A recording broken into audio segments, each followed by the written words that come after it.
दिवसाची सुरुवात अशी बरोबर एका व्यक्तीकडे एका माणसाकडे एक व्हायोलिन होतं आणि तो थोड्या वेळ तो वापरायचा, परंतु त्याने नंतर ते वाजवायचं सोडून दिलं आणि ते एका अडगळीच्या खोलीमध्ये त्याने टाकून दिलं. आणि हा माणूस स्वतःच्या कामामध्ये खूप बिझी असायचा. पण हळूहळू त्याची नोकरी गेली आणि त्याला शेवटी उदरनिर्वाह करताच घरातलं सामान विकायला लागलं आणि त्याची खूप कठीण परिस्थिती होती. आणि अशा वेळेस त्याला आठवण आली की माझ्याकडे एक व्हायोलिन आहे आणि ते व्हायोलिन मी विकेन आणि त्याच्यामधून काही पैसे मला मिळतील. आणि ह्यासाठी तो बाजारामध्ये गेला. अगोदर काढलं त्याने व्हायोलिन, ते सगळं साफसूफ केलं, त्याच्या तारा तुटल्या होत्या, त्या तारा त्यांनी जोडल्या आणि चांगलं पॉलिश करून मग तो ते घेऊन गेला. परंतु त्या व्हायोलिनची जी किंमत होती ती दुकानदार खूप कमी द्यायला तयार होते. कोणीही 150 रुपयाच्या वर द्यायला त्याला तयार नव्हतं. त्या ठिकाणी एक माणूस उभा होता आणि त्या माणसाने ते व्हायोलिन हातात घेतलं, त्याने ते बघितलं, थोडंसं इथून तिथून बघितलं व्यवस्थित आणि त्यांनी सांगितलं मी तुला ह्याच्यापेक्षा जास्त किंमत देईन.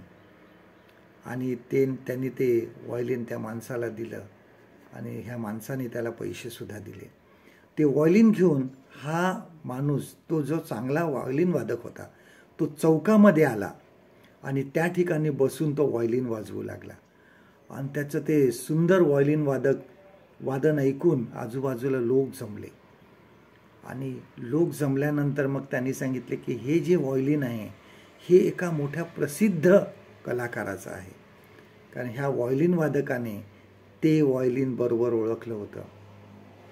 आणि मग लोकांमध्ये चढाओढ लागली. कोणी 5,000ची बोली लावली, कोणी 10,000ची बोली लावली आणि अशा प्रकारे ते व्हायोलिन खूप जास्त किमतीला विकत गेलं.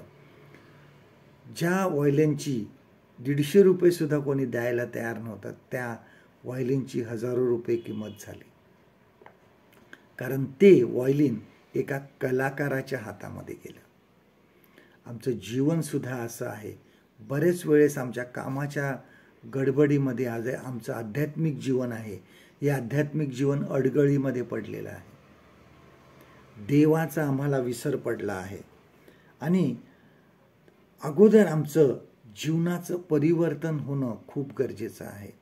आणि जेव्हा त्या व्हायोलिनची जेव्हा एका कलाकाराच्या हातामध्ये ते गेलं त्यावेळेस त्याची किंमत वाढली. आमचं जीवनसुद्धा आम्ही देवाच्या हाती दिलं पाहिजे. ज्यावेळेस आम्ही देवाच्या हाती देतो आमचं जीवन, त्यावेळेस आमच्या जीवनाची किंमत वाढते. ह्या पवित्र सप्ताहामध्ये आम्हाला हाच विचार करायचा आहे की आमचं जीवन आम्ही देवाच्या हाती सोपवलं पाहिजे. आजचं देवाचं वचन आपल्यासाठी हे आहे, स्तोत्रसंहिता 90 आणि 12वं वचन, साम 90 and verse 12. ह्याकरिता आम्हाला आमचे दिवस असे गणण्यास शिकीव की आम्हाला सुज्ञ अंतःकरण प्राप्त होईल. परमेश्वर करो आजचा दिवस तुमचा आशीर्वादित करो.